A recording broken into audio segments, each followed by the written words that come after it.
नमस्कार विद्यार्थियों, मैं डॉक्टर अमित सिंह पुनः स्वागत करता हूँ उड़ान द फ्लाई के इस यूट्यूब चैनल में।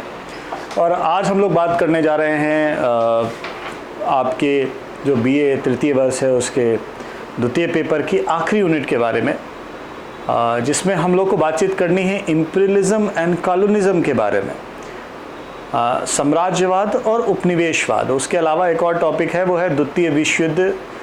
और साम्राज्यवाद और उपनिवेशवाद के संदर्भ में हम लोगों ने अभी तक ऑफलाइन क्लासेस में बात कर रखी है। तो आज हम लोग देखेंगे कौन कौन से प्रोबेबल संभावित जो बहुविकल्पी प्रश्न है वो इस इकाई से बन सकते हैं।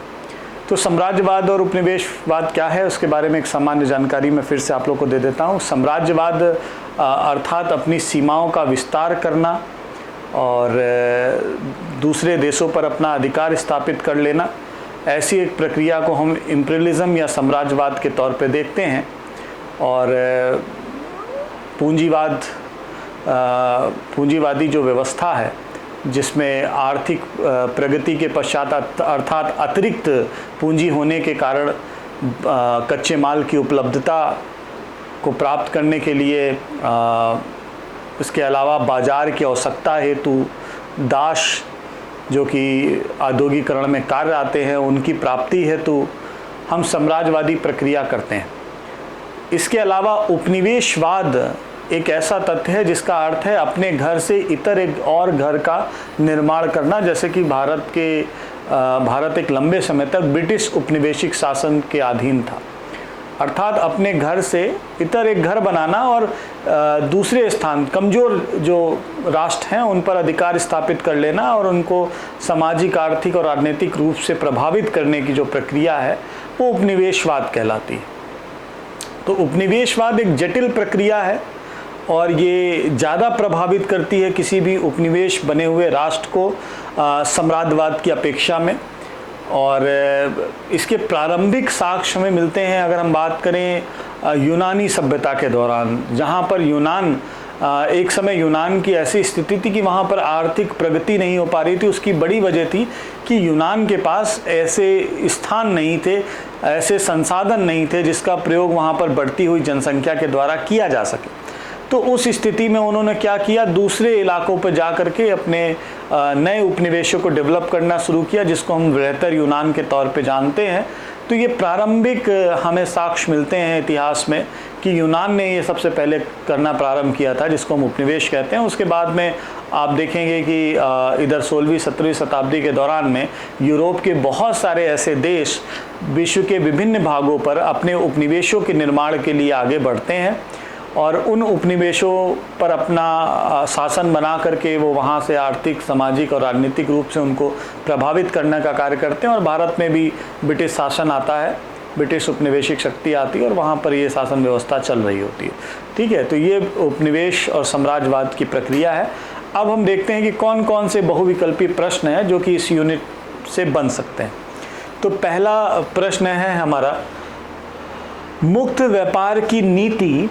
मुक्त व्यापार मतलब ओपन, जो आपका ट्रेड एंड कॉमर्स की व्यवस्था है जहाँ पर व्यापारिक गतिविधियाँ तेज़ी से फैलती हैं। औद्योगिकरण की प्रक्रिया यूरोप में सबसे पहले प्रारंभ होती है, इंग्लैंड में औद्योगिक क्रांति घटित होती है और उस क्रांति के फलस्वरूप क्या होता है, पूंजीवादी व्यवस्था बहुत तेज़ी से फैलती है और औद्योगिकरण के माध्यम से धन अर्जन किया जाने लगता है। और इसी धन अर्जन की इच्छा से जो दूसरे देश हैं, वो जो अमीर देश हैं, पूंजीवादी देश हैं, जहाँ पर औद्योगिक प्रसार बहुत तेज़ी से हुआ, वो अपने साम्राज्य का विस्तार करने लगते हैं और उसी साम्राज्य विस्तार की नीति से वो विश्व के विभिन्न भागों में फैलते हैं।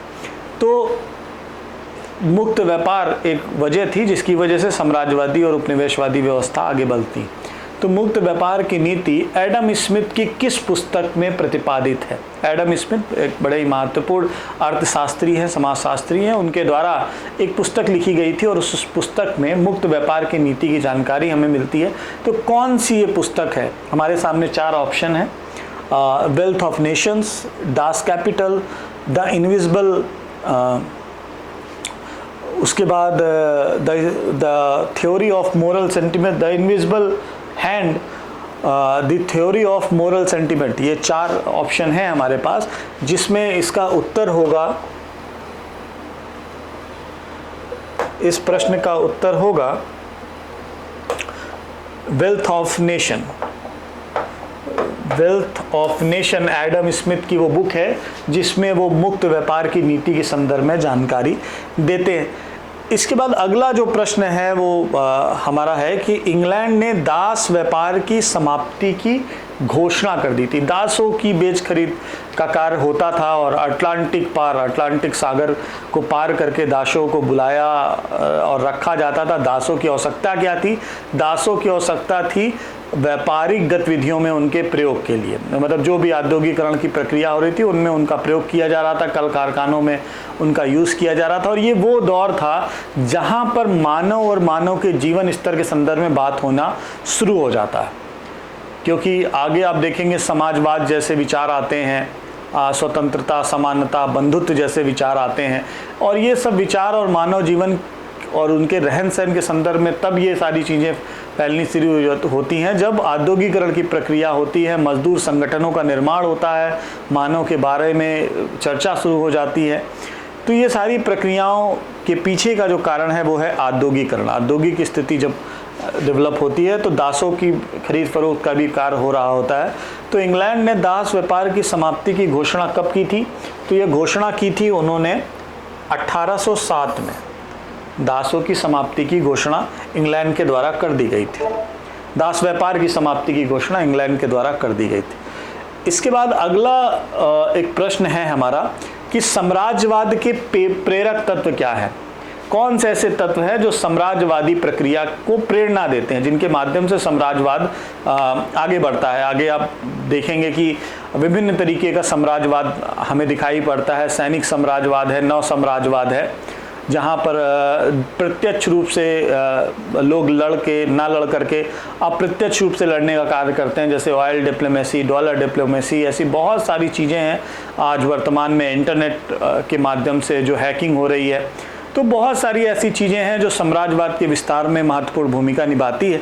तो प्रारंभिक साम्राज्यवाद के निर्माण में जो प्रेरक तत्व थे वो क्या थे, उनके बारे में हम लोग चर्चा करें तो हमारे सामने कई ऑप्शन हैं, जिसमें अतिरिक्त पूंजी का होना, कच्चे माल की आवश्यकता, व्यापार बाजार की आवश्यकता और तकनीकी विकास, ये प्रेरक तत्व हैं जिनसे साम्राज्यवाद का विकास होता है। तो ऑप्शन में हम है कि इनमें से सभी, तो हमारा जो उत्तर होगा वो उत्तर है इनमें से सभी। अर्थात ये चारों जो तत्व हैं, अतिरिक्त पूंजी तभी एकत्रित होगी जब आप औद्योगिकरण की प्रक्रिया में हो, अत्यधिक धन कमाएंगे, और जब धन एक ज़्यादा इकट्ठा होने लगेगा तो उसको कहीं ना कहीं आप व्यापार में फिर लगाने की कोशिश करेंगे या दूसरे स्थानों पर आप उसको लगाने का प्रयास करेंगे। तो ये सब कहीं ना कहीं साम्राज्यवादी विस्तार की जो नीतियाँ हैं उसमें प्रेरणा का कार्य करती हैं। कच्चे माल की आवश्यकता, अब हम औद्योगिकरण की प्रक्रिया में है, हमारे पास संसाधन नहीं है, तो हम उन क्षेत्रों की तरफ बढ़ने का प्रयास करेंगे जहाँ पर कच्चे माल हमें आसानी से प्राप्त हो जाए। तो ये भी एक तरीके से साम्राज्यवादी नीति को विस्तार में महत्वपूर्ण भूमिका निभाती है। अब बाजार की आवश्यकता, जो भी वस्तुएं हमने तैयार कर ली हैं उनके लिए बाजार होना बहुत ज़रूरी है, क्योंकि जो वस्तुएं हमने बना ली हैं अगर उन्हें कोई खरीदने वाला नहीं होगा तो जो हमारे ये अतिरिक्त मूल है या जो पूंजी व्यवस्था है ये रोटेट नहीं होगी और जो है व्यापार बंद हो जाएगा, स्थिति खराब हो जाएगी। तो बाजार की आवश्यकता के लिए भी हम मूव करते हैं, साम्राज्यवादी विस्तार करते हैं। तकनीकी विकास होगा तो तकनीकी रूप से ज़्यादा दक्ष होंगे तो प्रगति होगी, और वो प्रगति कहीं ना कहीं हमें आर्थिक प्रगति की तरफ भी ले जाएगी और फिर वहाँ से साम्राज्यवादी व्यवस्था आगे बढ़ेगी। तो ये सभी जो है कारक साम्राज्यवादी व्यवस्था के प्रेरक तत्व के तौर पे कार्य करते हैं। इसके अलावा अगला जो प्रश्न है वो है कल्चर सिस्टम नामक कृषि प्रणाली किस उपनिवेश में प्रारंभ हुई थी? ठीक है, तो इससे जुड़ा हुआ एक और प्रश्न है कि किसने प्रारंभ की थी? तो डच जो लोग थे उन्होंने सबसे पहले कल्चर सिस्टम कृषि प्रणाली का उपनिवेशों में प्रारंभ किया था। अब ये कल्चर सिस्टम क्या है? अर्थात जो कृषि की जा रही है किसी उपनिवेश के द्वारा, उस कृषि के अतिरिक्त वो कृषि जो कि उपनिवेशिक ताकत आपसे कराना चाहती है, ऐसी कृषि को करने वाला ये जो सिस्टम है वो कल्चर सिस्टम कहलाता है। और डच जो लोग थे उन्होंने इंडोनेशिया में ये प्रक्रिया सबसे पहले प्रारंभ की थी। तो इसका आंसर होगा इंडोनेशिया में ये कल्चर सिस्टम कृषि प्रणाली का प्रारंभ हुआ था, और डच जो लोग हैं उनके माध्यम से इस प्रक्रिया को किया जा रहा था। हाँ, अगला हमारा प्रश्न है कि पेरिस शांति सम्मेलन कब हुआ था। पेरिस शांति सम्मेलन प्रथम विश्व युद्ध के पश्चात, प्रथम विश्व युद्ध आप लोगों ने पढ़ा होगा, प्रथम विश्व युद्ध प्रारंभ हुआ 1914 के दौरान और उसके बाद ये विश्व युद्ध समाप्त होता है। समाप्ति होने के पश्चात पेरिस शांति सम्मेलन होता है और पेरिस शांति सम्मेलन में फिर वर्साया की संधि होती है।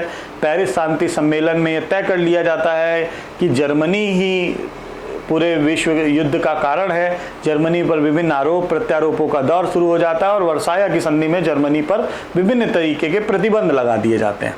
तो ये पेरिस शांति सम्मेलन कब होता है? स्वाभाविक सी बात है, पेरिस में होता है, फ्रांस की राजधानी है पेरिस, और ये शांति सम्मेलन होता है 1919 में और उसी के पश्चात फिर वर्साया की संधि भी होती है। तो 1919 में ये पेरिस शांति सम्मेलन घटित होता है। ठीक है, इसके बाद अगला प्रश्न है हमारा कि ये 14 सूत्रीय घोषणा किसके द्वारा की गई थी और ये 14 सूत्रीय घोषणा क्या है? ये 14 सूत्रीय घोषणा है राष्ट्रसंघ के निर्माण की। राष्ट्रसंघ जिसकी नींव रखी जाती है 1919-20 के आसपास के समय में, और ये एक ऐसी व्यवस्था थी जिसमें कि शांति बनाए रखने के लिए कई राष्ट्र मिल करके व्यवस्था करते हैं, लेकिन ये राष्ट्रसंघ सिर्फ नाम मात्र का रह गया और बाद में समाप्त हो गया। इसकी जगह संयुक्त राष्ट्र संघ का निर्माण किया गया जो कि आज वर्तमान में भी एग्जिस्ट करता है। ठीक है, तो इसकी ये 14 सूत्री घोषणा किसके द्वारा प्रस्तुत की गई थी जिससे कि राष्ट्रसंघ का निर्माण हुआ था? तो ये घोषणा की थी वुड्रो विल्सन। वुड्रो विल्सन जो कि अमेरिका के राष्ट्रपति थे, उन्होंने ये 14 सूत्रीय एक घोषणा तैयार की थी और इसी से राष्ट्रसंघ का निर्माण हुआ था। इसके बाद अगला जो प्रश्न है वो है कि वर्साया की संधि के संदर्भ में ये कथन किसका है कि ये शांति संधि नहीं केवल 20 वर्षों का युद्ध विराम है। ये कथन कि ये शांति संधि नहीं केवल 20 वर्षों का युद्ध विराम है, ये किसका कथन है? और युद्ध विराम इसलिए कहा गया क्योंकि प्रथम विश्व युद्ध के बाद वर्साया की संधि ही नींव रख देती है द्वितीय विश्व युद्ध की, क्योंकि वर्साया की संधि के तहत जर्मनी के ऊपर इतने ज़्यादा आरोप प्रत्यारोप और प्रतिबंध लगा दिए जाते हैं, सैन्य प्रतिबंध लग जाते हैं, उसके ऊपर आर्थिक दंड लगा दिया जाता है, आर्थिक जो प्रगति है उसको रोक दिया जाता है, और इसके अलावा और भी विभिन्न तरीके के उसके ऊपर प्रतिबंध थे जो कि कहीं ना कहीं जर्मनी के लोगों के लिए बड़ा ही अपमानजनक संधि थी, जो प्रेरणा या प्रेरित कर रही थी जर्मनी के लोगों को एक तानाशाह की तरफ बढ़ने के लिए, एक ऐसी व्यवस्था की तरफ बढ़ने के लिए जो जर्मनी को पुनः उस युग की तरफ ले जाए जहां से वहां उसका गौरव वापस लौट जाए। और इसीलिए ये संधि मानी गई, वजह मानी गई इस द्वितीय विश्व युद्ध के प्रारंभ की। तो ये कथन किसके द्वारा कहा गया था? तो ये कथन कहा था मार्शल फॉक्स ने। मार्शल फॉक्स ने ये कथन कहा था कि वर्साया की संधि के संदर्भ में कथन कहा था कि ये शांति संधि नहीं केवल 20 वर्षों का एक युद्ध विराम है। इसके बाद द्वितीय विश्व युद्ध का प्रारंभ कब हुआ था? बड़ा ही पेट क्वेश्चन है, द्वितीय विश्व युद्ध का प्रारंभ कब हुआ था? तो द्वितीय विश्व युद्ध का प्रारंभ हुआ था 1 सितंबर 1939 को। और इसके शुरुआत कैसे हुई थी? इसकी शुरुआत हुई थी जर्मनी का पोलैंड के ऊपर आक्रमण करके। जर्मनी पोलैंड के ऊपर आक्रमण कर देता है और वहीं से इस विश्व युद्ध की शुरुआत प्रारंभ हो जाती है। तो 1 सितंबर 1939 को यह विश्व युद्ध प्रारंभ हो जाता है। इस विश्व युद्ध के प्रारंभ होने के पहले की एक घटना है और वो घटना है महान वैश्विक आर्थिक मंदी। द ग्रेट डिप्रेशन का जो पीरियड है वो कब हुआ था? तो ये 1929 में होती है। पूरे विश्व में आर्थिक मंदी का दौर शुरू हो जाता है और इसकी शुरुआत अमेरिका से दिखाई पड़ती। स्टॉक एजेंसी है, जो एक्सचेंज है, वो बैठ जाता है पूरी तरीके से और वृहद पैमाने पे आर्थिक एक तरीके से अवनति का ये दौर कहलाता है और इसीलिए महान वैश्विक आर्थिक मंदी से कहा गया है। इसके बाद अगला एक प्रश्न है कि मैगिनो लाइन सीमा रेखा किन दो देशों के मध्य थी? मैगिनो लाइन सीमा रेखा किन दो देशों के मध्य थी? तो ये फ्रांस और जर्मनी के मध्य ये लाइन हमें दिखाई पड़ती है। फ्रांस और जर्मनी के मध्य ये हमें दिखाई पड़ती है। इसके बाद अगला जो प्रश्न है वो है ऑपरेशन बाख रोशा। ऑपरेशन बाख रोशा किससे संबंधित है? तो ये जर्मनी द्वारा रूस पर आक्रमण किया गया था। जर्मनी द्वारा रूस पर आक्रमण कर दिया गया था, उसको ऑपरेशन बाख रोशा कहा जाता है। अगला प्रश्न है कि पर्ल हार्बर पर आक्रमण किसने और कब किया था? पर्ल हार्बर पर आक्रमण एक बड़ी ही महत्वपूर्ण घटना थी द्वितीय विश्व युद्ध की, और इस घटना के पश्चात एक बहुत बड़ा विध्वंसक एक कार्य हुआ था। आगे हम लोग उस पर भी चर्चा करेंगे। और ये पर्ल हार्बर पर आक्रमण किसके द्वारा और कब हुआ था उस पर चर्चा करें तो ये आक्रमण किया गया था जापान के द्वारा। जापान ने आक्रमण किया था 7 दिसंबर 1941 को। पर्ल हार्बर जो कि एक नौसैनिक अड्डा था, नौसेना का अड्डा था, वहाँ पर जापान के द्वारा, जापान अति उत्साहित हो चुका था, सैन्य साम्राज्यवाद का तेजी से विस्तार कर रहा था, और उसी प्रक्रिया में वो क्या करता है, प्रशांत महासागर में स्थित इस पर्ल हार्बर पर आक्रमण कर देता है 7 दिसंबर 1941 में, जो कि अमेरिकी एक तरीके से अमेरिका की जो संप्रभुता है, अमेरिका का जो एक ऑरा था कि वो विश्व में विश्व गुरु बन रहा है, उसके लिए एक बहुत बड़ी चोट थी। इसके बाद अगला प्रश्न है कि इटली का पतन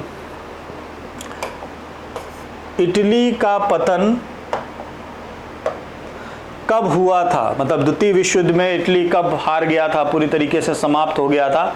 तो ये पतन हुआ था जून 1944 में, 1944 में, जून 1944 में इटली का पतन हो चुका था। ठीक है। इसके बाद अगला जो प्रश्न है हमारा, मित्र राष्ट्रों का सदस्य कौन देश नहीं था? ठीक है। तो द्वितीय विश्व युद्ध हमारा 2 ग्रुपों में बटा हुआ, 2 समूहों में बटा हुआ दिखाई पड़ता है। एक मित्र राष्ट्रों का समूह है और एक धुरी राष्ट्रों का समूह है। ठीक है। तो मित्र राष्ट्रों के समूह में कौन कौन है? अमेरिका, इंग्लैंड, फ्रांस, अमेरिका, ये मित्र राष्ट्रों, और रशिया, ये मित्र राष्ट्रों का समूह है। मित्र राष्ट्रों का समूह है। और इटली जो है वो धुरी राष्ट्रों के अंतर्गत आता है, तो इसका उत्तर होगा इटली। ठीक है। इसके बाद अगला ही प्रश्न इसी से जुड़ा हुआ है, धुरी राष्ट्र थे कौन कौन थे? तो धुरी राष्ट्र हमारे थे जर्मनी, इटली और जापान। जर्मनी, इटली और जापान मिलकर के धुरी राष्ट्र का निर्माण कर रहे थे। इसके बाद अगला प्रश्न है कि इंग्लैंड और फ्रांस ने जर्मनी के विरुद्ध युद्ध की घोषणा कब की थी? तो ये घोषणा की गई थी 3 सितंबर 1939 को। 3 सितंबर 1939 को इंग्लैंड और फ्रांस के द्वारा जर्मनी के विरुद्ध युद्ध की घोषणा कर दी गई थी। 2 दिन बाद, विश्व युद्ध के प्रारंभ होने के 2 दिन बाद, जब पोलैंड पर 1 सितंबर 1939 को जर्मनी ने आक्रमण कर दिया था, उसके 2 दिन बाद 3 सितंबर को इंग्लैंड और फ्रांस ने जर्मनी के विरुद्ध जो है युद्ध की घोषणा कर दी थी। और यहीं से अब ये जो युद्ध है वो विश्व युद्ध में तब्दील होना शुरू हो गया था। हिटलर जर्मनी का चांसलर कब बना? ये हमारा अगला प्रश्न है। और हिटलर जर्मनी का चांसलर बना 1933 में। 1933 में हिटलर जर्मनी का चांसलर बन जाता है। हिटलर के राजनीतिक दल का नाम क्या था? हिटलर की जो पॉलिटिकल पार्टी थी उसका क्या नाम था? तो हमारे सामने कई ऑप्शन है, nationalist party, socialist party, workers party.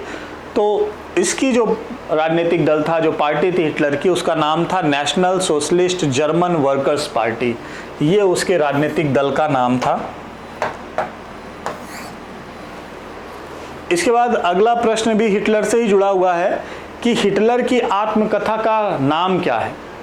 ये बड़ा ही महत्वपूर्ण प्रश्न है, और शुरू से आप लोग जब से इतिहास पढ़ रहे होंगे इस प्रश्न पर चर्चा होती रही होगी। ये प्रश्न है, इसमें कई ऑप्शन है, my struggle to freedom, my life, Mein Kampf और ग्रेट जर्मनी। तो इसका उत्तर होगा मेन काम्फ। मेन काम्फ इसकी आत्मकथा थी, जिसको मेरा संघर्ष भी कहा जाता है। अगला प्रश्न है, जर्मन संसद का नाम क्या था? जर्मन संसद को क्या बुलाया जाता था, किस नाम से बुलाया जाता था? तो उसको बुलाया जाता था रिचस्टैग नाम से उसको बुलाया जा रहा था। ये रिचस्टैग उसका नाम था, उस संसद को बुलाया जा रहा था। इसके बाद अगला जो प्रश्न है, पर्ल हार्बर कहाँ स्थित है? जैसा कि मैंने बताया था, हवाई द्वीप अमेरिका में ये स्थित है। एक बंदरगाह, मतलब एक नौसैनिक अड्डा था जहाँ पर जापान ने आक्रमण कर दिया था, और उसी घटना का जो है एक तरीके से उसी घटना का परिणाम हमें आगे देखने को मिलता है जब परमाणु विस्फोट होते हैं जापान में। मुसोलिनी कहाँ का तानाशाह था? ये एक प्रश्न है, मुसोलिनी कहाँ का तानाशाह था? तो मुसोलिनी इटली का तानाशाह था, जिसने फांसीवाद का संस्थापक उसे कहा जाता है, फांसीवाद की शुरुआत की थी। ठीक है, लकड़ी को इकट्ठा करके एक चिन्ह बनाया गया था जिसको हम फांसीवाद के चिन्ह के तौर पे देखते हैं। तो और नाजीवाद की शुरुआत करने वाले जर्मनी के हिटलर थे। तो एक तरफ फांसीवाद है, दूसरी तरफ नाजीवाद है, और ये दोनों ही तानाशाही प्रवृत्ति के विचारधारा हैं। इसके बाद अगला जो प्रश्न है वो है, दो विश्व के मध्य संघर्ष किसी समझौते की आज्ञा नहीं देता, या तो हम रहेंगे या वो रहेंगे। ये कथन किसने कहा था? ये कथन किसने कहा था? तो ये कथन कहा था मुसोलिनी ने। मुसोलिनी ऐसा कहते हैं, मुसोलिनी कहते हैं कि दो विश्वों के मध्य संघर्ष किसी समझौते की आज्ञा नहीं देता, या तो हम रहेंगे या तो वो रहेंगे। तो ये वाक्य जो है मुसोलिनी ने कहा था। अगला प्रश्न है कि एक ऐसा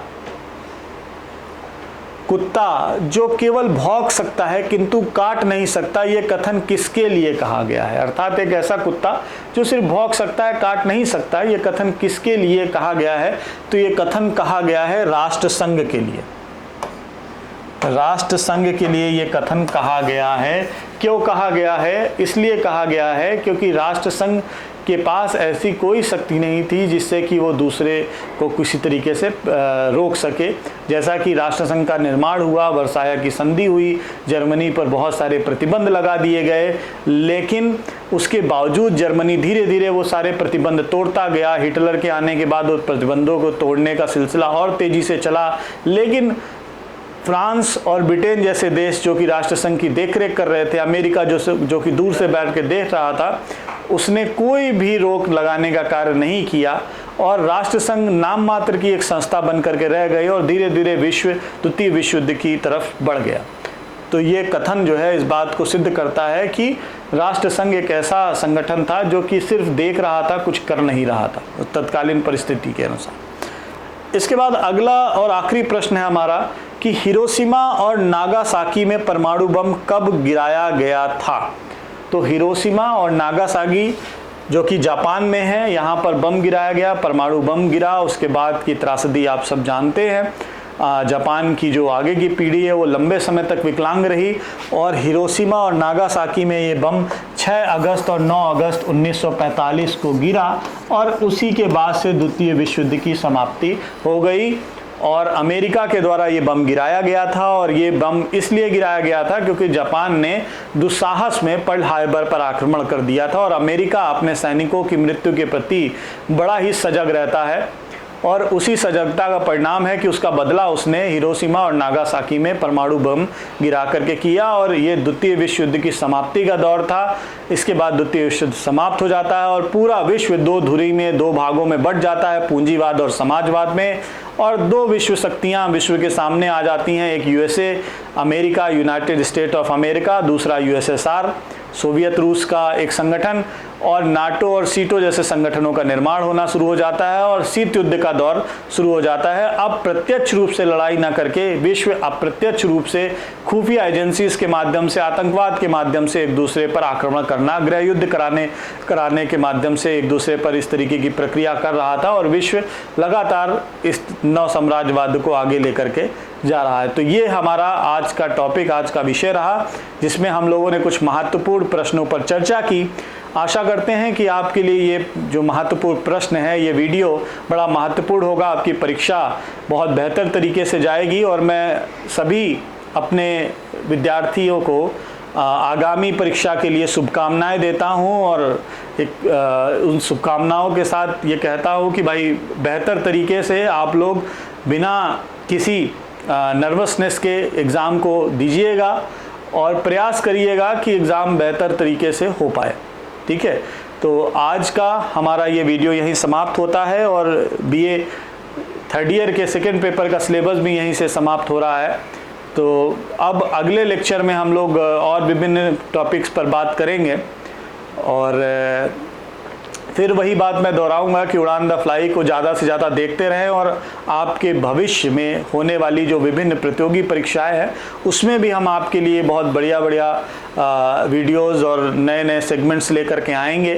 कुछ नवीन जानकारियाँ, कुछ एक ऐसी जानकारी जो आपकी आगामी प्रतियोगी परीक्षा में कार्य आएंगी। तो इस चैनल को देखते रहें, हमसे जुड़े रहें और जो भी हो सकेगा हम आपके लिए करते रहेंगे। तो आज का जो वीडियो है यहीं पे समाप्त करते हैं और हमारी बहुत बहुत शुभकामनाएं हमारी टीम की तरफ से आपको है कि आप अपने आगामी परीक्षाओं में बेहतर प्रदर्शन कर सकें। धन्यवाद।